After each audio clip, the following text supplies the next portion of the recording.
Facebook. This is Coach Lucretia, and as you can see, I'm out.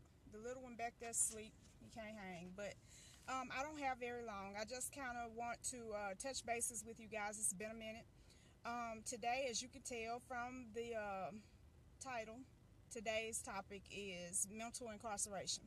And so I'm going to kind of hit this and quit this real quick, and then you guys will touch it again. But the reason why I call this video mental incarceration is because for most people that are struggling with limitations, struggling with whatever they're struggling with, it all starts in the mind. And a lot of people are incarcerated in their mind. They're in prison. I remember when I actually went to prison, after about a month or so, maybe 2 months, I was walking around. I was very happy, and a lot of the guards was kind of like, why is she so happy with her being in prison? Why does she look so, like nothing's wrong? Because it takes more than imprisoning my body for me to feel it.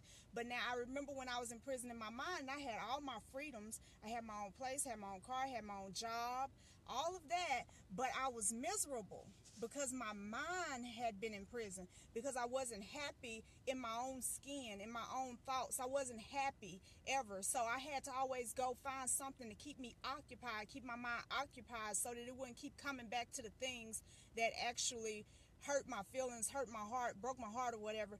A lot of times when it comes to mental incarceration, one of the things that happens so often is that we actually go through a time when we begin to think that however things are is how they're going to always be, and that's absolutely not true. The fact of the matter is life changes daily. Situations change. I mean, people go from the poorhouse to the White House. People go from being nothing to being everything to somebody overnight. It happens all the time. You have people who were living in a trailer park and then they hit the lottery. You have people who were living in the projects and then somebody died and they inherit all this money. So things change, but if your mind don't change, it won't matter what else has changed in front of you. You understand what I'm saying? See, money, a lot of times when you don't have money, you think that money will fix a lot of things, but here's the thing: if it takes money to fix your life, then likely, and you don't have it, then likely it's not the money that you're lacking, it's something here. How we think and how we perceive things, our perception is everything. How you perceive something will actually determine how successful you are in life. If you're always argumentative, if you're always looking for a way to justify your lack and keep yourself coming up short, then you're going to always come up short. If you're always looking for a way to better yourself, if you're always looking for a way to grow as a person, then what'll happen is you'll find that you'll grow from from good to better to the best self that you can be. And then you'll be able to help other people.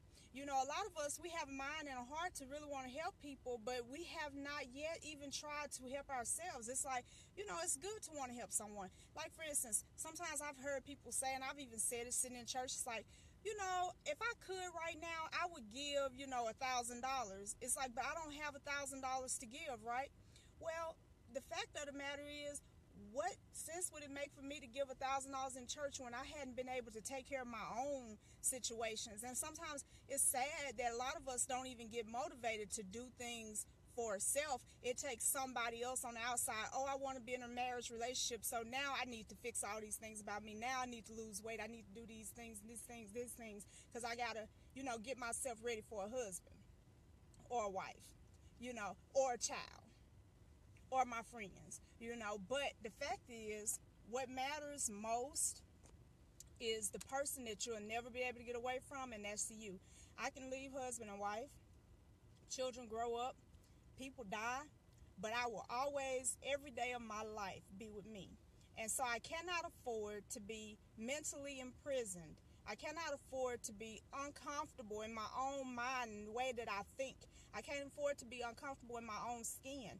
I have to deal with whatever my issues are, and I have to actually listen. It sounds like it's so easy because I take 5 minutes here and I say, oh, you need to deal with yourself, and then you would hope that it would take 5 minutes or an hour to deal with yourself. Okay, I'm going to sit here with myself and I'm going to figure out what my problem is, and once I name my problem, I'm going to stop doing it, and that's going to be the end of it. But it's not that simple.